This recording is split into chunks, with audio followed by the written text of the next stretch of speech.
제가 오면서 생각한 건데, 박근혜 대통령 탄핵이 없었어도 이런 모임이 있었을 것인가. 네. 박근혜 대통령 탄핵을 계기로 그 전에 보수 우파와 박근혜 대통령 탄핵을 계기로 새로 형성된 보수 우파는 저는 좀 구별을 해야 한다고 봅니다. 예. 제가 오늘 이 자리에서는 뭐 제가 까놓고 다 말씀을 드릴게요. 다 우파실 거로 보고. 여기서 지금 좌파도 계시나요, 지금? 없습니다. 혹시 뭐 이준석 역선택하러 오시는 거 아닌가 보네요. 아닙니다.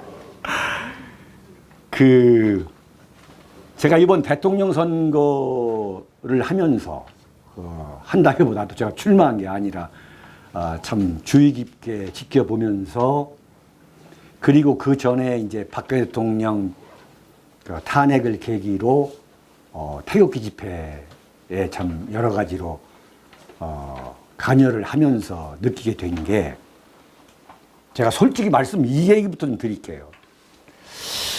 대한민국에서 보수라는 분들은 정말로 관제 보수구나. 예. 그냥 지도자에 따라가는, 참 맹목적이고 소극적으로 그냥 따라다니면서 뭉치자, 무조건 뭉치자, 에? 뭉쳐야 산다고 하는, 제가 요즘 쓰는 표현은 그걸 이제 수박보수라고 그러는데, 소위 말하는 들쥐군성이죠. 솔직한 이야기가. 제가 이런 말씀을 드리는 이유는 뭐냐면, 그걸 인정을 해야만 보수가 새로워질 수가 있다. 새로운 출발점을 찾을 수 있다는 거예요. 그 관제보수의 뿌리가, 제가 고민 많이 해본 사람이에요. 이 과연 뿌리가 어디부터 있었느냐. 저는 이게 뭐 대한제국 말기는 물론이고 일제 35년의 강점기, 그때도 아마 우리가 대안이 없단 말이야. 우리가 싸운다고 그래가지고 과연 일제가 망할 거냐, 이런 얘기들을 아마 우리 선배님들이 많이 했을 거예요. 이 조선 반도에서. 근데 그 전통이 계속 이어져 왔다 이거죠. 그 전통이. 그 이승만 대통령, 그 다음에 박정희 대통령 쭉 내려오면서 이 맹목적으로 추종하는 게 애국이라 생각한 거예요. 맹목적으로. 그 지도자를 중심으로 맹목적으로 충성을 해야만 권력과 이익이 오기 때문에 여기에 안주하면 됐던 거예요. 그런데 그것이 결정적으로 깨진 게 언제냐. 저는 박근혜 대통령의 탄핵이라 봅니다. 그 탄핵을 계기로 정작 우리가 보수 우파라고 생각했던 지금 국민의힘이죠.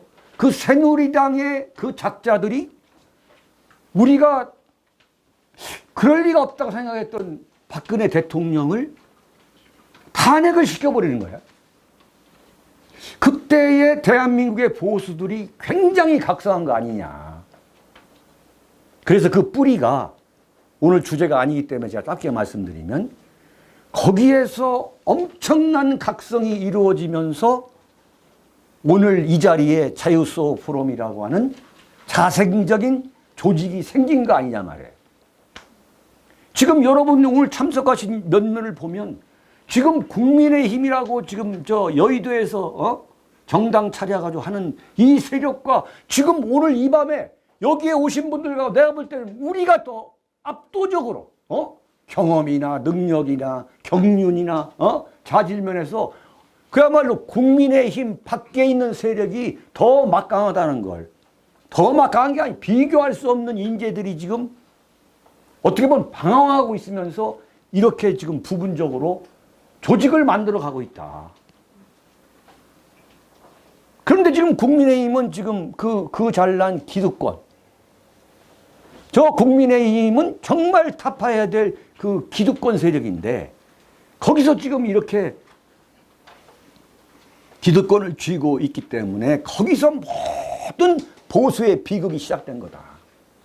거기에서 만약에 우리가 박 대통령 탄핵을 계기로 자발적으로 새롭게 출발한 그 보수 우파 세력이 만약에 대선 정국에서 주도권을 잡아서 우리가 집권을 했다면 압도적으로 우리가 대통령 당선자를 배출했을 것이고, 지금 이쯤에 정말 대한민국을 완전히 갈아엎는 말이죠. 혁명적인 변화를 저는 가져올 수 있었다고 저는 확신하는 거예요. 네? 여러분 주무십니까 지금? 이럴 때 박수도 한번 쳐주세요. 네? 제가 이제 이 이야기를 들은 얘기는 뭐냐면, 그만큼 우리가 지금 각 분야가 이렇게 지금 자유수호 포럼만 아니고 지금 대한민국에 엄청나게 많지 않습니까? 이걸 저는 분열로 보지 않아요. 분열로 보지 않고 역사는 작용과 반작용의 연속이라고 그 유명한 토인비 선생이 갈파한 겁니다. 국민의힘이 지금 저렇게 기득권을 움켜쥐고서 가는 세월이 저는 얼마 남지 않았다고 보는 거예요. 네? 얼마 남지 않았다고 보는 거예요. 제가 이런 말씀을 드리는 게 뭐냐면, 제가 오늘 주제로 삼은 왜 조선일보는 정신적 독극물인가. 제 나름대로 조선일보라는 도구를 통해 가지고 우리 대한민국 보수 우파가 처해 있는 현실을 한번 제가 좀 나름대로는 분석하고 갈파하고자 하는 겁니다. 네. 저는 제가 기자를 시작한 게 1981년 10월 3일입니다.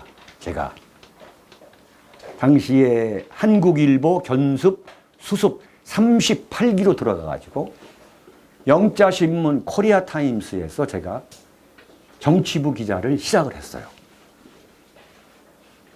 제가 군대 갔다 와가지고 대학교 4학년 2학기 때, 과거에는 4학년 2학기 때 전부 다 취직하고 이제 나가는 그런 풍토였는데, 그때부터 제가 오늘 말하려고 하는 조선일보를 추적하면서 좀 말씀을 드릴까 해요.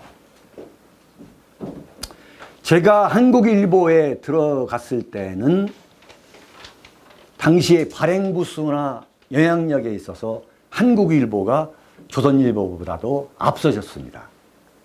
지금 선배님이 다 계시는데 과거를 회상해 보면은 전두환 대통령, 전두환 정권이 들어서기 전에 당시에 그 신문사의 파워는, 그 당시에 1등 신문은 한국일보 아니면 동아일보였고, 조선일보는 2위 내지 3위에 그쳤던 신문이에요.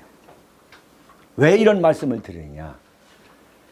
그 바로 조선일보가 대한민국 최고의 영향력과 발행부수를 호신탐탐 노리던 조선일보가 결정적으로 당시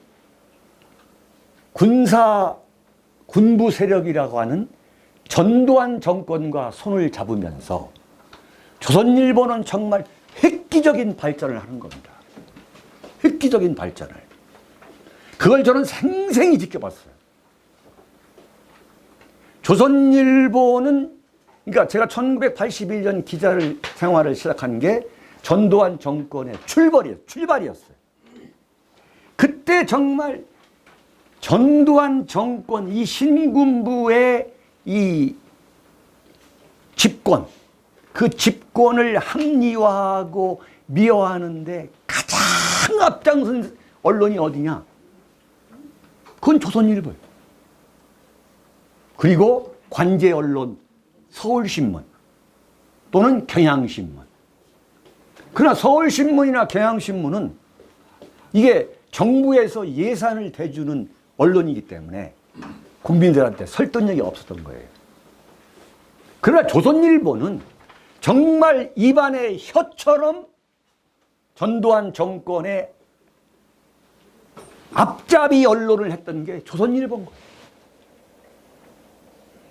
그때 그 조선일보가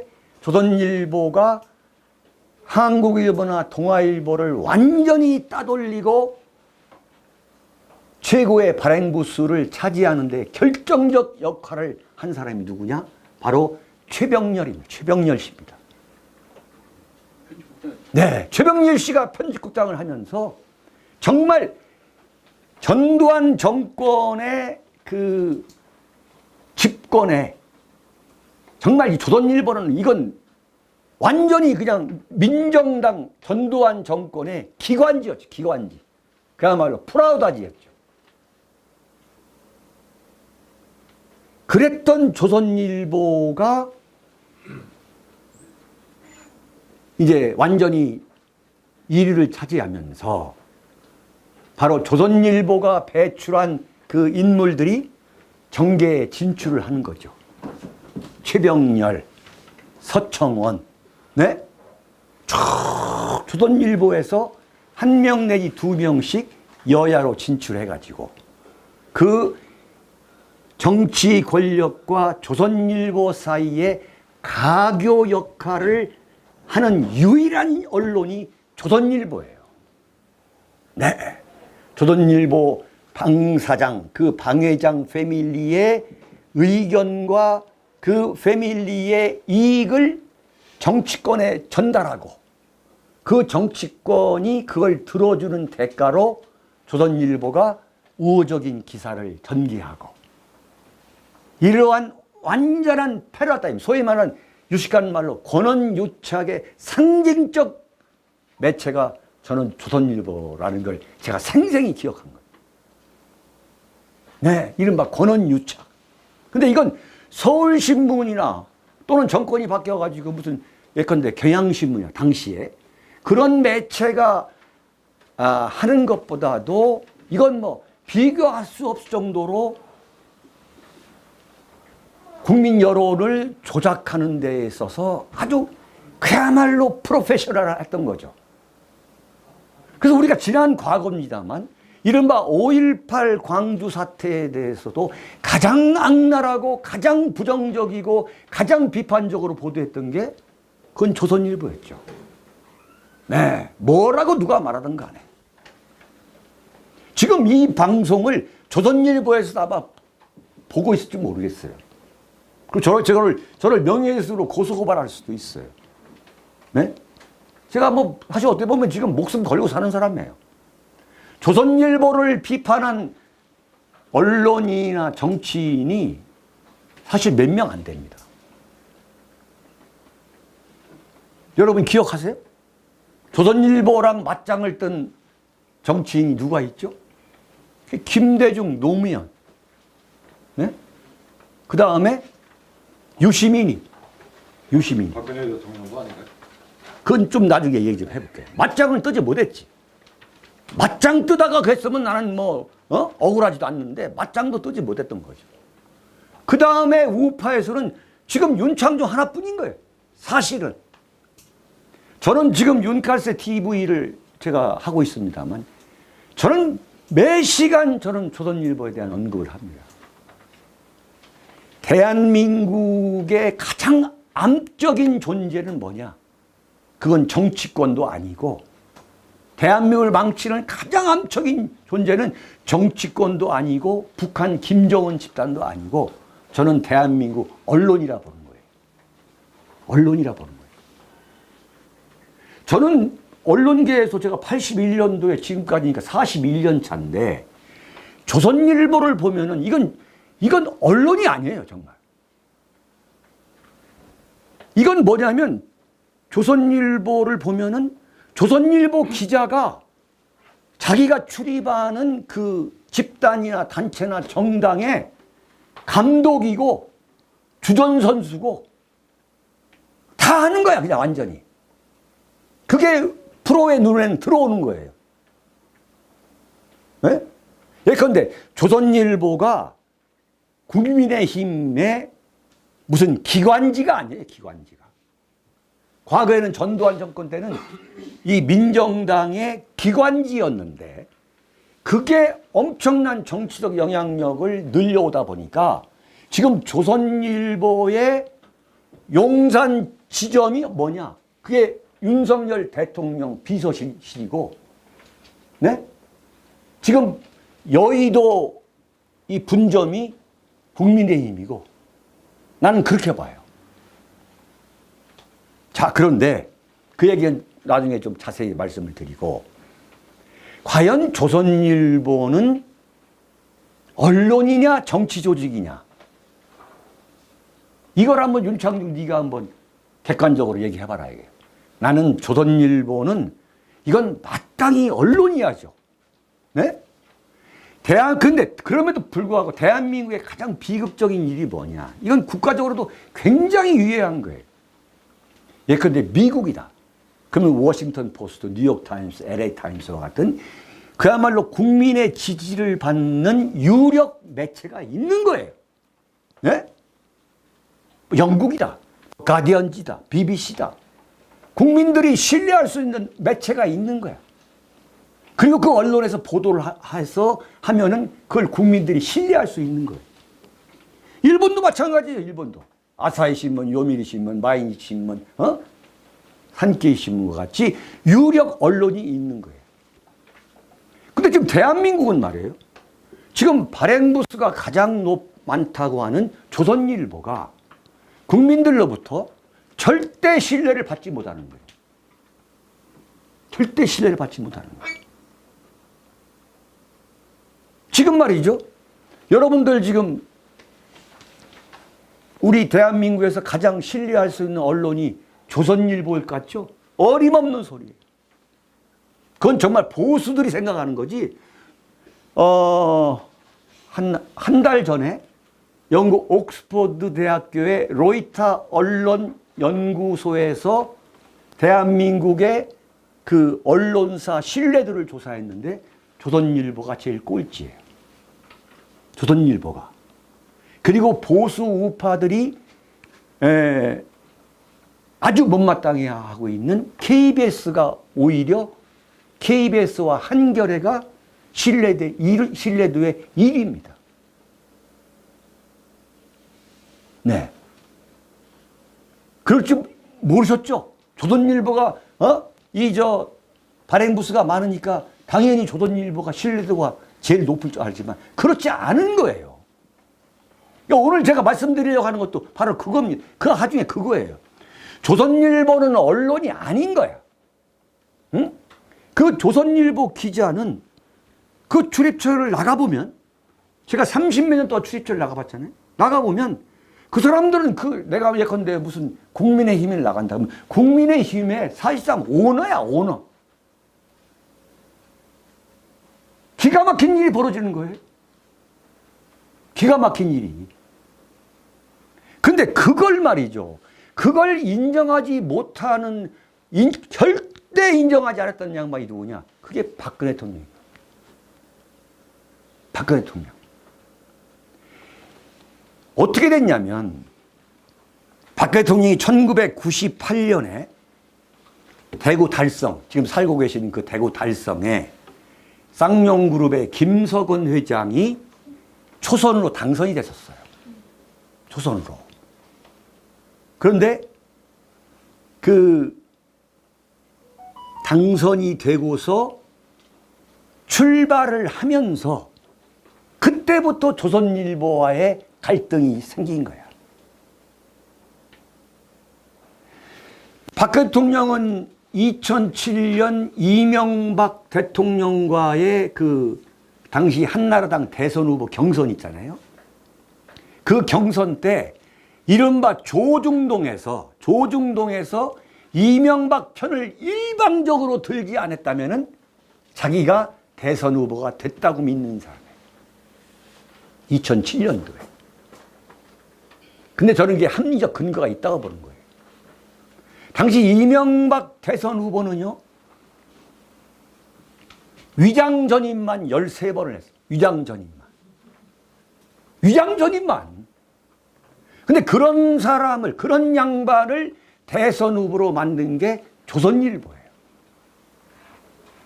그리고 그 조선일보가 MB를 지지할 때에 그때 덩달아서 지지했던 사람들이 누구냐? 보수 우파 중에서 지금 윤석열 캠프에 가 있는 사람들. 그 윤석열 지지 선언을 했던 사람들은 그 태극기 중에서 다 이게 뿌리가 있습니다. 근데 그 양반들이 박근혜 대통령이 탄핵 위기에 몰렸을 때, 그러니까 손석희가 2016년 10월 24일 이른바 태블릿 PC 그 엉터리 가짜 융단 폭격을 했을 때 그 다음 날부터 박근혜 대통령은 자진해야 하거나 탄핵해야 된다라고 가장 먼저 흥분한 사람들이 좌파 언론인이 절대 아닙니다. 한겨레나 무슨 뭐 경향신문에 칼럼 쓰는 사람들이 그런 거 안 했어요.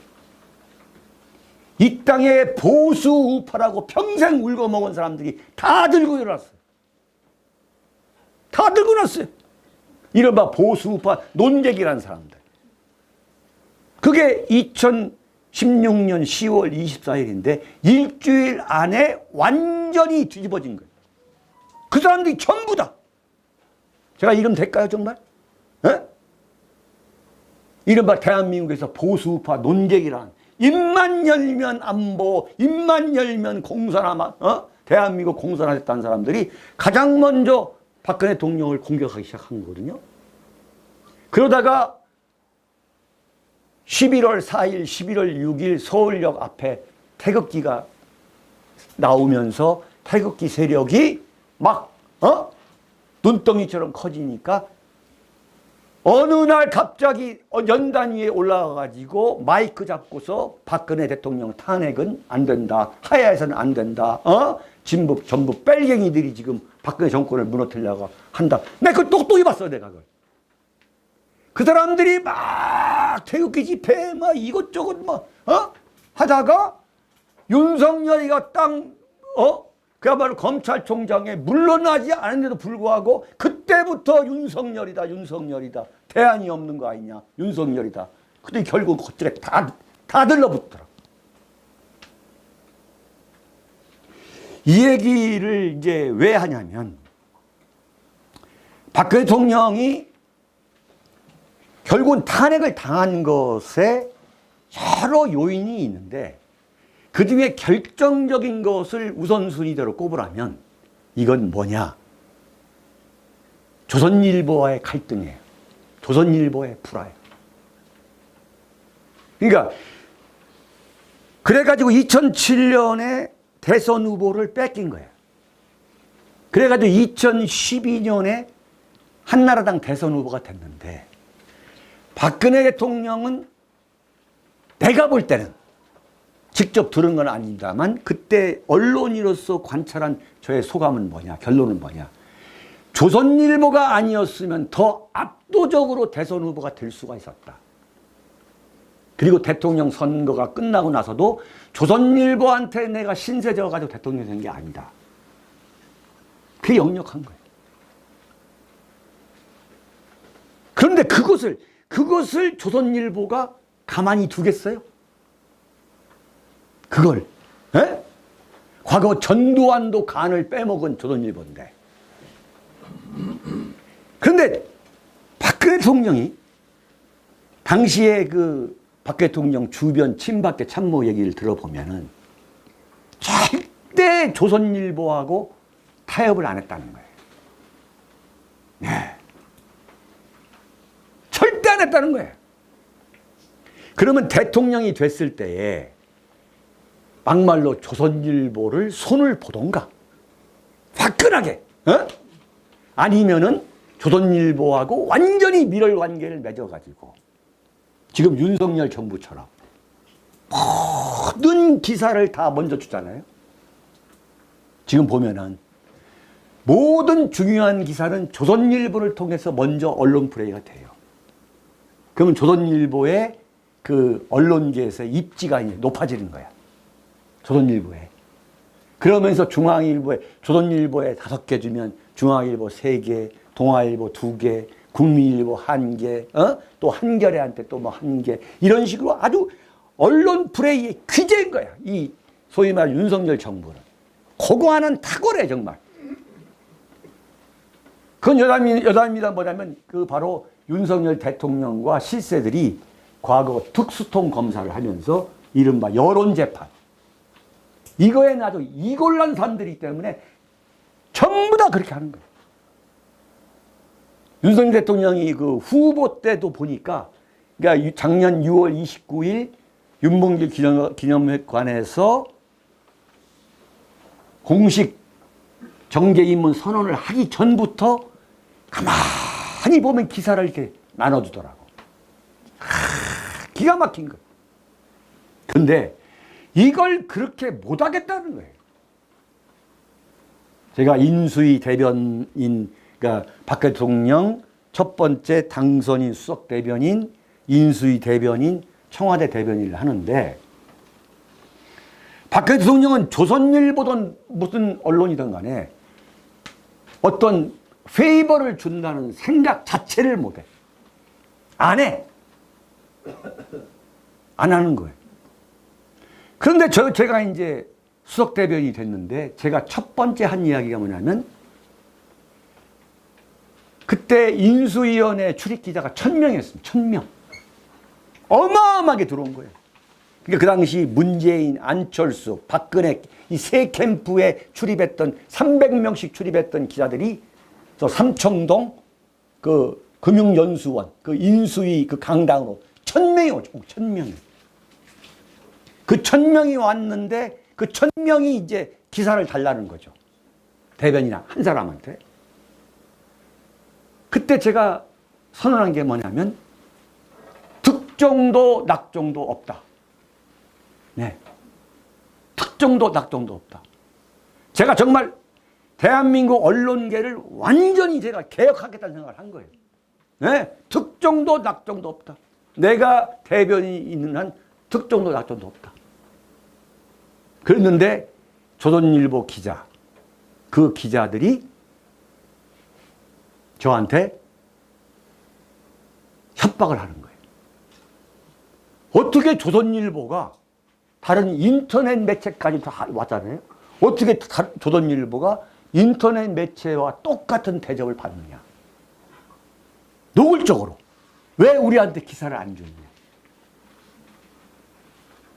근데 나는 뭐냐면 내가 대변인인데 기사를 줄 수가 없어. 쉽게 말하면 당시에 인사의 99.9%를 내 입으로 발표를 했어요. 국가안보실장 김장수 뭐 다 국방부 장관 다 이거 발표했잖아요.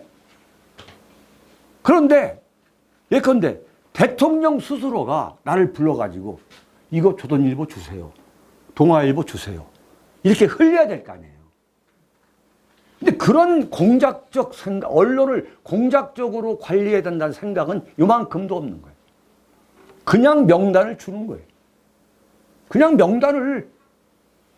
그러면 그 명단을 갖고 내가 이러고 갖고 있다가 아침이든 오후든 발표를 하는 거예요. 그러니까 조선일보가 어마어마하게 불만을 품는 거예요. 그런데 그러니까 조선일보가 박근혜 정권이 들어와 가지고 재미를 못 보는 거예요. 조선일보가 예컨대 사설이나 기사로 이런 방향으로 가야 된다고 나름대로 글을 쓰는데 박근혜 대통령은 그것을 전혀 받아들이지 않아요. 그냥 자기가 생각한 대로 나가는 거야. 그걸 제가 생생히 제가 봤어요. 그게 이제 4년이 지났는데 그 4년이 지나기 전에 박근혜 대통령 탄핵의 바로 예고편이 뭐냐? 윤창중 사건인 거죠. 윤창중 사건. 미국의 극좌 인터넷 커뮤니티인 이른바 미시 USA에서 청와대 대변인이 여성 인턴을 성폭행했습니다. 그러니까 강간했다는 거지. 이 한 줄을 올렸어요. 뜬금없이. 네? 청와대 대변인이 여성 인턴을 성폭행했습니다. 그거와 동시에 대한민국 언론이 조선일보를 비롯해 가지고 윤창중을 완전히 매장. 예? 경찰, 워싱턴 경찰에 신고조차 되지 않은 사건이에요. 신고조차. 지금까지도 단 한 번의 전화도 없어. 나보고 오란 일도 없는 거야. 사건 자체가 성립되지 않은 사건이야. 근데 그걸 계기로 윤창중을 관역을 잡아가지고 박근혜 대통령에 대해서 소위 말하는 왜 우리한테 페이버를 주지 않느냐라는 그 불만을 완전히 폭발시켜 버리더라고. 네. 완전히. 자, 생각해 보십시오. 지금 조선일보의 정치부장 하던 친구가 당시에 차장이었는데 어떤 기사를 썼냐면 윤창중이가 빨가벗고 여성 인턴의 엉덩이를 만지면서 성추행을 하면서 그 성행위를 하자고 요구했다는 거예요. 호텔방에서. 그런데 그걸 거절하자 성폭행, 강간을 하려고 시도했다. 그런 기사를 쓴 게 어디 신문이냐? 그게 조선일보예요. 조선일보. 예? 그냥 완전히. 근데 문제는 뭐냐면 대한민국의 언론은 조선일보가 쓰면은 그대로 100% 따라갑니다. 심지어 한겨레나 경향신문과 같은 좌파 언론도 그냥 조선일보가 가는 대로 가는 거예요. 조선일보가 가다가 후퇴하면 또 후퇴하고. 지금 그런 구조가 돼 있는 거예요, 지금. 그런 구조가. 왜 그러냐? 조선일보가 이른바 권언유착의 결과로 엄청난 정보를 갖고 계속 특종을 하는 거예요. 대한민국의 모든 출입처의 그 뉴스를 조선일보가 장악하고 있는 거예요. 그래가지고 윤창중을 완전히 매장해버리더라고. 예. 당시에 편집국장이 강효상이라고, 나중에 비례대표 하면서 홍준표 비서실장 했던 강효상이에요. 어느 순간 윤창중이가 박 대통령이 버리는 것 같다고 딱 감잡으니까 무자비하게 소설을 쓰는 거예요. 무자비하게. 에? 윤창중이가 엉덩이를 주무른 게 아니라 윤창중이가 완전히 강간을 하렸다. 강간범으로 만들어버리더라고.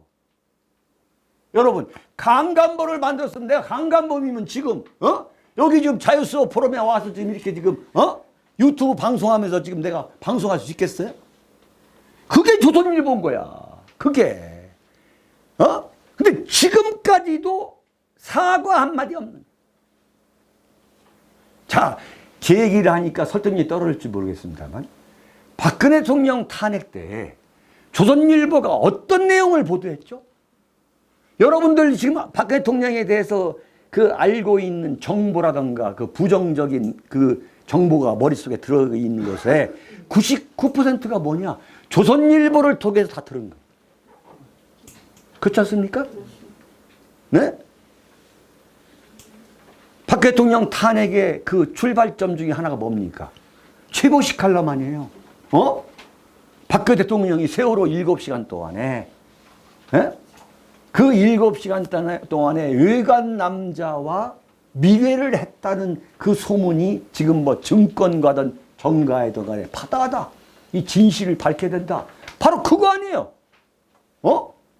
그 칼럼을 산케이신문 서울지국장이 또 받아가지고 박근혜 대통령 선박 침몰 때 행방불명 도대체 누구를 만났느냐 이 제목이잖아요.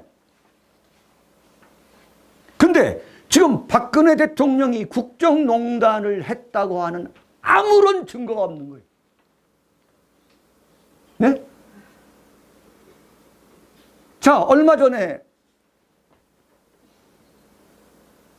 그 최순실 씨가 지금 검찰총장 이원석 검찰총장 후보자로 발표를 하니까 공개 편지를 썼잖아요. 공개 편지를. 그때 태블릿 PC, 이게 2016년 10월 24일 손석희가 최순실의 태블릿 PC를 통해 가지고 박 대통령이 모든 것을 거기다 집어넣어 가지고 최순실이가 다 고치고 다 해가지고 박 대통령한테 보냈다. 이게 태블릿 PC의 진실 아닙니까? 근데 최순실은 뭐라고 얘기했냐면, 내가 그 태블릿 PC의 주인도 아니고, 나는 그것을 태블릿 PC를 사용할지도 모르고, 그리고 태블릿 PC에 들어있는 내용이 아닌 것을 갖고서 태블릿 PC에 그런 내용이 들어있었다고 그래가지고 나를 잡은 것이다. 그렇잖아요? 근데 당시 그 검사가 누구냐? 지금 이원석 검찰총장 후보자잖아요. 그 이원석 검찰총장 후보자가 최순실을 부르더니, 당신이 태블릿 PC에 대해서는 문제 제기를 하지 말아야 했다는 거 아니에요? 그러면 그 태블릿 PC에 박근혜 대통령 국정 운영과 관한 그 자료, 연설문, 여러 가지 이런 것을 보낸 사람이 누구냐? 보낸 사람이 당시 제1부속실장 정호성인데, 이게 공개된 거예요. 정호성에 대해서 내가 무슨 폄하하고 비난하기 게 아니라, 그 정호성이는 태블릿 PC에 대해서 문제 삼지 않기로 했으니 최순실 당신도 문제 삼지 말라. 그럼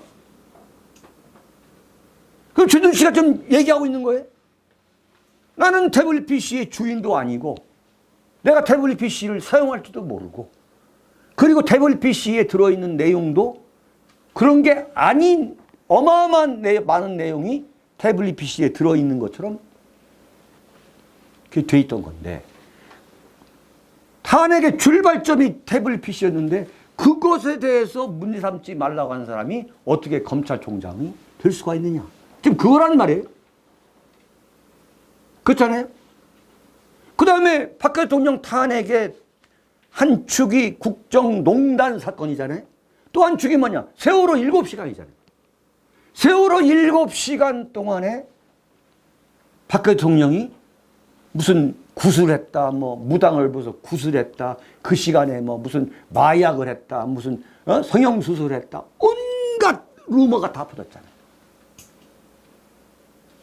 근데 거기서 어떤 게 나왔죠?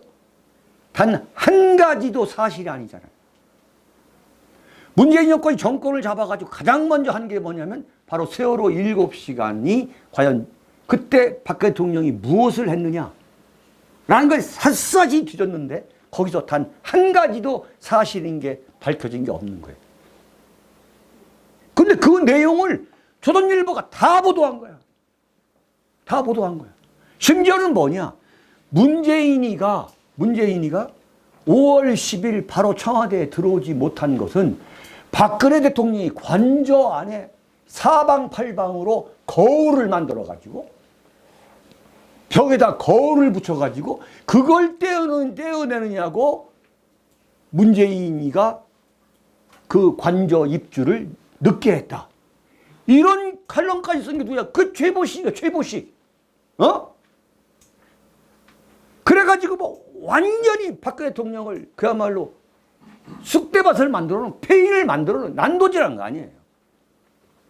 자, 그러면 거기에 대해서 대한민국 최고의 언론이라면 거기에 대해서 사실이 아닌 것에 대해서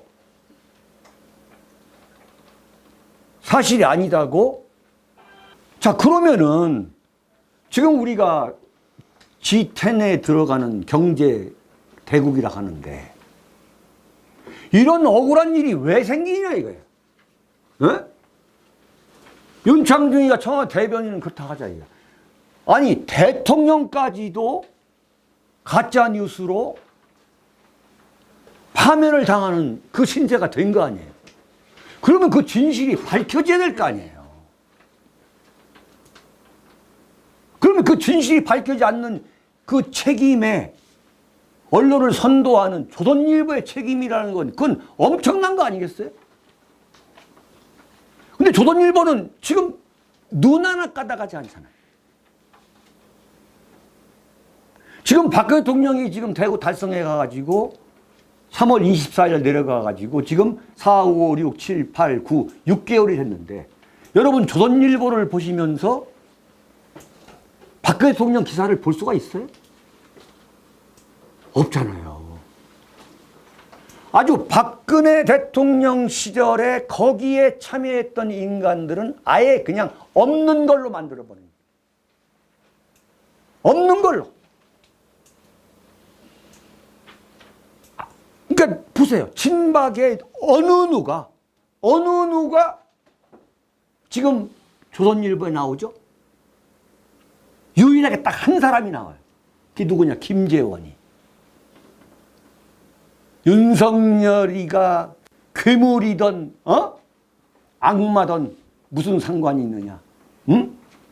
대통령 당선만 되고 정권 교체만 되면 됐지 무슨 소리냐? 그래가지고 가장 먼저 배신의 깃발을 올린 김재원이만 지금 조선일보가 그 뭐라고 얘기한 걸 소개해 주는 거예요. 그러면 다른 언론도 전부 이렇게 따라가는 거예요. 중앙일보, 동아일보, 그 다음에 종편, 뭐 라디오, 전부 이렇게 따라가는 거예요. 전부 다. 이것을 이 구조를 깨지 않으면 대한민국의 보수와 대한민국 정치는 발전할 수가 없는 거예요. 지금 오늘 이 자리에 모이신 분들 그리고 윤카세 TV를 시청하고 계시는 분들의 그 마음이 바로 그거 아니에요. 박 대통령 탄핵은 잘못된 거다 말이야. 이 억울한 걸 밝히자. 진실을 규명하자. 에? 역사의 법정에서 박 대통령이 그 억울한 그 탄핵의 진실을 밝히자 말이야. 지금 그거 아니겠어요? 박 대통령 명예회복시키자. 근데 그게 과연 지금 이 구도 속에서는 이게 절대 불가능한 거예요. 절대 불가능해요. 이게 나는 뭐냐? 근본적으로 보수 안에 문제가 있다고 보는 거예요. 보수 안에. 그게 뭐냐? 대부분의 보수란 사람들은 조선일보를 통해서 정보를 듣고 그것을 교과서 삼아서 판단하는 거예요. 근데 조선일보는 너무나도 교활하고 지능적으로 여론을 조작하고 사실이 아닌 걸 사실로 만들어버리고 하는 그 기술이 탁월하거든. 그러한 조선일보의 이 어떻게 보면은 이 제가 볼 때는 국민들의 이 정신세계에 저는 아주 이건 독극물이라고 보거든요. 예? 어떻게 조선일보를 보고서 세상 돌아가는 걸 판단하냐 이게. 참 나는 그게 정말 너무나도 안타까운 일이야. 너무나도 안타까운 일이야. 예컨대 미국에서 워싱턴 포스트나 뉴욕 타임스나 LA 타임스라든가 이런 걸 보면서 볼 때에 한번 우리 비교를 해보자고요. 요즘은 전부 인터넷에 볼 수가 있잖아요. 그러면 한 페이지만 봐도 거기에는 국제적인 감각, 그 다음에 어떤 지식, 이래가지고 그 신문을 보면은 머리가 꽉 찬 듯한 그런 느낌을 주잖아요. 여러분 조선일보를 딱 보면서 조선일보를 예컨대 1시간을 봤다고 한번 생각해 봅시다. 그 안에서 여러분들이 얻는 콘텐츠가 뭐죠? 우리 냉정히 봐야 돼요. 조선일보를 통해서 우리가 얻을 수 있는 것은 이건 콘텐츠가 아니고 정략적 관점인 거예요. 정략적 관점. 여기에 보수 우파들이 엄청나게 정신세계가 지금 경도되어 있는 거예요. 그래가지고 아까 우리 원장님께서 김정숙 여사하고 김건희 여사를 하던데, 예? 말씀하시던데. 제가 그거에 대해서 뭐 반격하는 게 아니라, 김정숙 여사 문제하고 김건희 여사 문제는 비교 대상이 안 되는 거예요. 비교 대상이 안 돼. 예. 비교 대상이 안 되는 거야. 김정숙은 김정숙 나름대로 설치고 미친 짓 한 거고, 김건희 여사와 관계된 문제는 또 다른 분야야.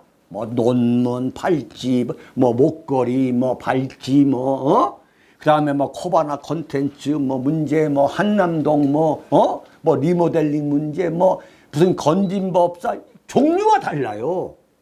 종류가 다르는데, 조선일보는 보면은 반드시 김정수하고 이 연결을 시키는 거야. 조선일보를 보면. 그 댓글도 보면, 그 댓글들이, 이 부대들이 들어가가지고, 김건희 여사 문제에 관한 기사만 싹 나오면 그 밑에 댓글에, 야, 김정숙 봐라. 김정숙은 뭐 어쩌고저쩌고, 뭐 돼지 어쩌고, 뭐 옷 입고 어디고, 뭐 비행기 타고 갔는데, 김건희는 뭐가 잘못된 거냐. 이런 식으로 만드는 거야. 예? 그러면 그게 대한민국 보수들이 조선일보를 교과서처럼 보는데, 그러면 다른 국민들도 우리 보수만 사는 대한민국이 아니잖아요. 그러면 조선일보가 이른바 신뢰도에 있어서 가장 1등을 해야지. 근데 그렇지가 않은 거예요, 지금. 조선일보 신뢰도가 높지가 않은 거예요. 내가 지금 방금 전에 지금 뽑아온 건데, 3시 22분 한겨레 가장 신뢰하는 신문 매체 1위가 뭐냐면, 이건 시사주간지 시사인이 창간 15주년을 맞아 실시한 여론조사에서 1위가 가장 신뢰하는 매체가 한겨레예요. 여러분들이 보시기에는 미쳤나 그럴 거 아니에요. 아마 여러분들 한겨레 신문 1년에 한 번도 안 보실 거예요. 저는 직업적으로 봅니다. 매일 봐요. 요즘 김건희 여사 문제에 대해서 가장 객관적으로 자세히 신중하게 진중하게 다루는 언론은 한겨레입니다. 네, 김건희 여사 문제를 알려면 한겨레를 보면 다 나와 있어요. 여기 보면은 한겨레가 1등이고 조선일보가 신뢰도가 13.3%예요. 국민의 13.3%. 중앙일보가 4.8%. 동아일보가 4.6, 경향신문이 4.2인 거예요. 이게 지금 우리 언론의 이 현실인 거예요. 자, 그런데 지금 조선일보를 통해서 지금 대한민국의 보수 우파를 이게 본다면, 나는 보수 우파 시민들이 이해할 수 없는 게, 도대체 조선일보에 왜 광고를 내냐 이거야. 예? 지금 조선일보를 과연 여러분들이 하루 종일 예컨대 시내를 돌아다닌다든가 이렇게 활동을 하실 때 조선일보를 지금 신문으로 이렇게 보시는 분들을 봤습니까? 하루 종일 볼 수가 없는 거거든요. 이건 관공서나 무슨 뭐 헬스클럽이나 무슨 중국집이나 이런 데서 하나씩 봐주는 거에 불과한 거예요. 봐주는 거예요. 그런데 태극기 집회하는 사람들이 100% 하는 건 뭐냐? 조선일보에 광고하는 거야. 그걸 누가 본다고? 그리고 왜 그렇게 광고를 하느냐? 조선일보에 광고 냈다고 하는 그 일종의 무슨 자부심 같은 거. 그거 완전 구닥다리 생각이라 이거야. 아, 조선일보에 광고했다. 나는 조선일보 광고를 본 일이 없어요. 제가 윤창중의 조마이뉴스라는 걸 하잖아요. 그럼 엄청난 검색을 합니다. 그러면 이 화면에 모든 신문을 막 다 띄워놓는 거야. 지방지 뭐 예컨대 무슨 대구 뭐 매일신문 뭐 부산일보까지 다 띄워놔가지고 이걸 전부 다 클릭해서 보거든요. 요즘 신문을 보는 사람도 과연 누가 있다고 말이야. 나는 보수 우파인데 알고 보면 집에 가보면 조선일보 보고 있는 거예요. 그러면은 조선일보 입장에서는 자, 박근혜 대통령에 대해서 그 억울한 탄핵이나 이런 것에 대해서 한 줄도 보도 안 해도 시민단체들이 다 와서 태극기 집회한다면서 다 광고하고 다 조선일보 보는데 바뀔 이유가 없잖아요. 바뀔 이유가 없는 거야. 그래서 나는 조선일보를 바로잡는 효율적인 유효한 방법 중 하나가 대한민국 보수 우파가 굉장한 각성을 해야 된다. 실제로 여러분들이 조선일보를 이렇게 예컨대 펼쳐놓고 보지를 않는다 이거야. 그런데 왜 조선일보에 광고해가지고 왜 보수 우파를 농락하는 조선일보한테 광고비를 대주냐 이거지. 그래서 왜 먹고 살게 해주냐 이거야. 자, 그렇죠. 그 다음에 조선일보에 저항하는 정치인들 봤습니까? 조선일보가 다 시키는 거야. 그 대표적이 누구냐? 이준석. 이준석이를 당대표로 조선일보가 만들고 윤석열 대통령을 대통령으로 만든 그 배경을 제가 설명을 해드리겠습니다. 시간이 한 10분쯤 남은 것 같은데 굉장히 중요한 의미예요. 보수파 시민들이 탄핵 과정에서 조선일보의 그 정말 파렴치한 왜곡 보도를 봤잖아요. 그리고 조선일보 사옥 앞에서 수십만 명이 모여가지고 태극기를, 성조기를 흔들어 대도 한 줄도 보도하지 않았잖아요. 조선일보든 TV조선이든. 그걸 보면서 조선일보 절독 그 운동이 엄청나게 벌어졌어요. 그래서 2016년과 2017년에 걸쳐가지고 불과 1년 2개월 만에 조선일보 발행 부수가 40만 부가 날아갔습니다. 40만 부. 조선일보가 주장하는 자기들의 그 발행 부수가 160만 부였어요. 그 중에 40만 부가 2016년 10월 24일 손석희 그 보도, 그 다음에 11월 달, 12월, 1월, 2월, 3월, 3월 10일 헌재 파면 이 과정을 쭉 거치면서 1년 2, 3개월 사이에 160만 부 중에서 40만 부가 날아갔어요. 근데 여러분 40만 부라는 건 엄청나게 큰 겁니다. 한겨레 신문이요. 제가 모르는 부랄지 20만 부가 안 됩니다. 경향신문이요. 제가 볼 때 경향신문 한 10만 부. 한겨레 신문 한 15만 부 정도 될 거예요. 그런데 매년 20만 부씩 날아가는 거예요. 이건 제가 이제 에스티메이트 하는 건데 100만 부 안팎입니다. 100만 부 안팎이에요. 그러니까 시간이 가면 갈수록 60대, 70대 이상의 올드 보수들이 조선일보 독자들이 사라질 거 아니에요. 그래가지고 사라지는데 바로 그 탄핵에 의해서 치명적인 상처를 입은 거예요. 조선일보가. 그러면서 매년 20만 부씩 빠져나가는 거예요. 매년. 지금. 그 돌파구가 뭐냐. 돌파구가 30대, 40대에서 이 독자층을 확보하자. 네? 그래서 조선일보가 어느 날부터 유시민이 좌파들, 무슨 서민이, 진중권이 하여튼 페이스북에 올리고 어디 방송 가서 말만 하면 기사를. 그러니까 좌파 논객들이라는 사람들의 그 뉴스를 가장 충실하게 보도하는 게 조선일보예요. 조선일보.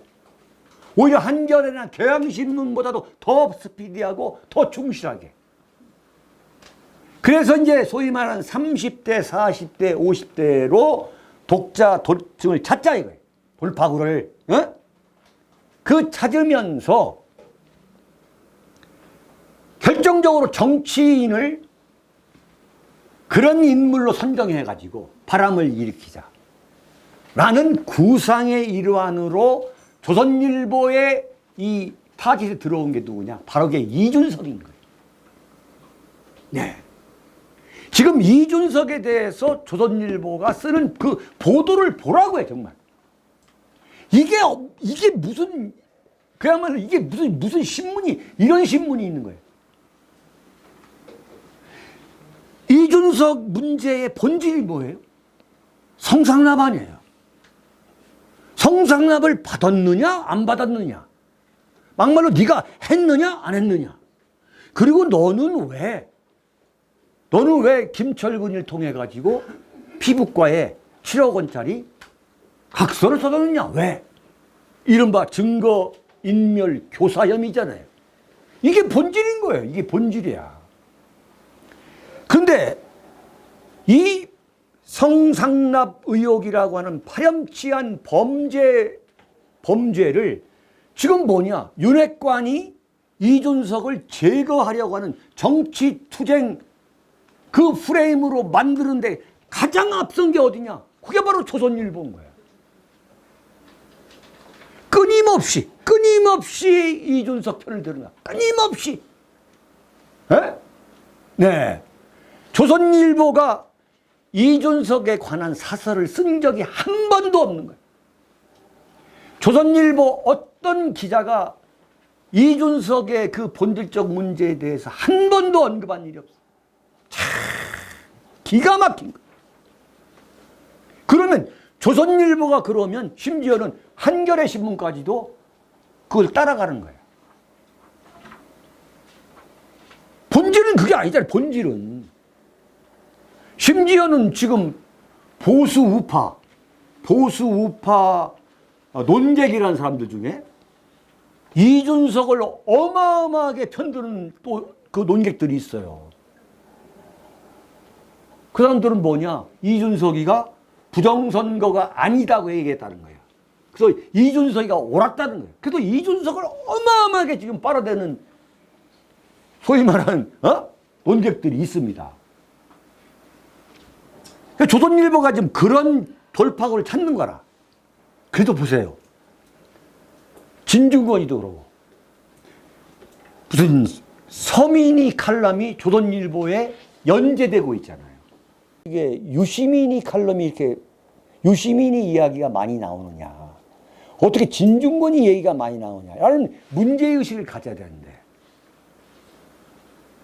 보수임대하는 분들은 그냥 조선일보를 보는 거야.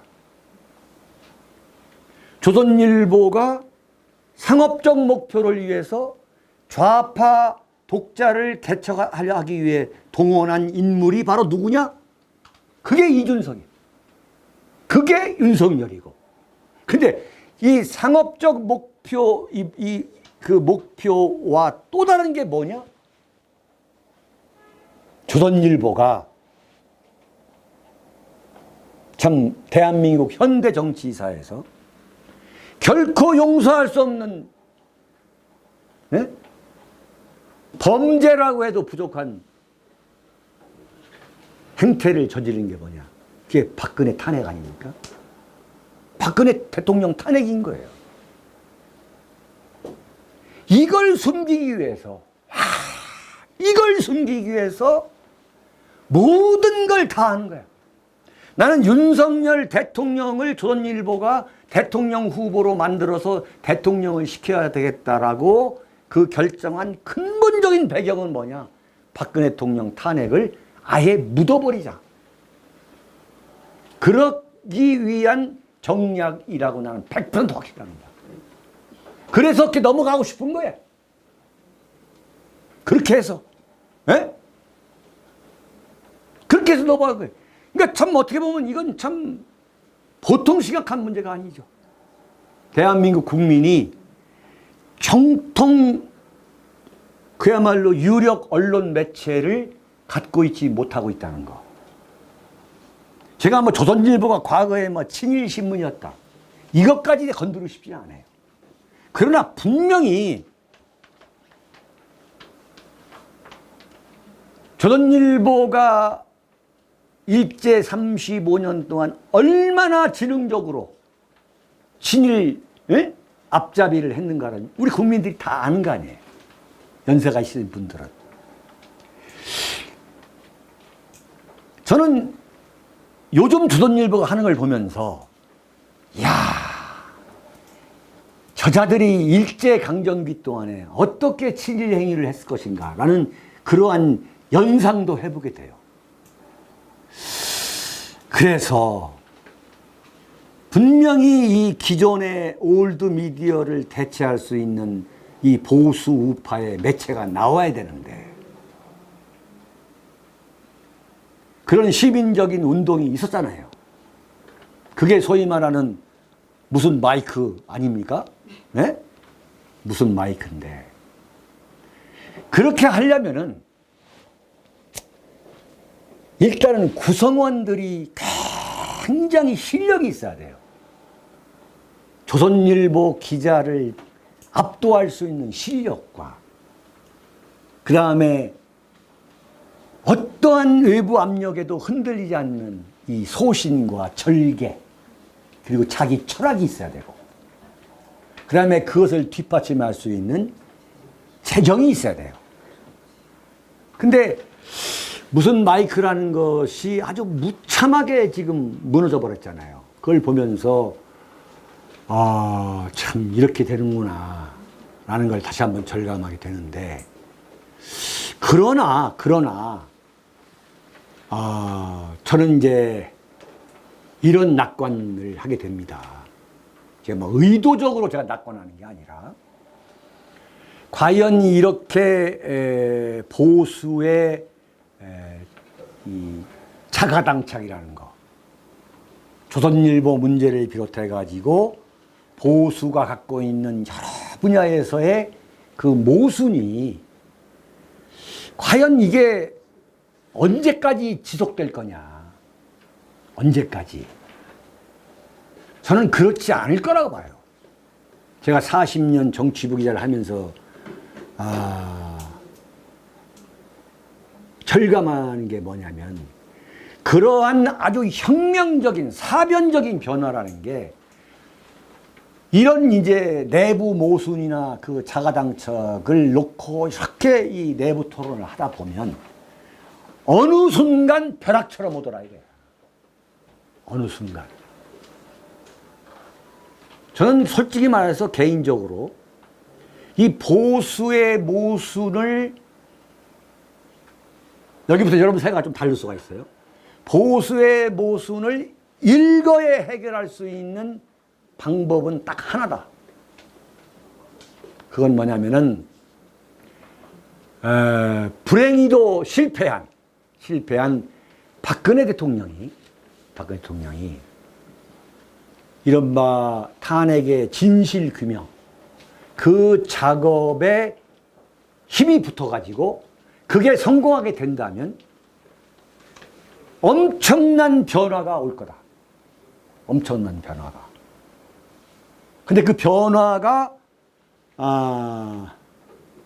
지금 오는 문제가 비관적이냐 아니면 희망적이냐 그 전망이 저는 대단히 희망적으로 봐요. 그 이유는 뭐냐?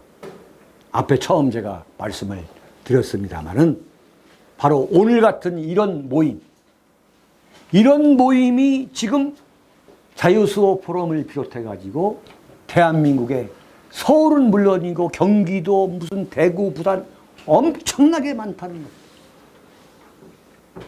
단지 지금 분열되어 있는 것 좀 보이지만 보수파의 군계 일학의 지도자가 딱 나오게 되면 저는 굉장히 과거보다도 더 단단하게 뭉치게 될 것이다.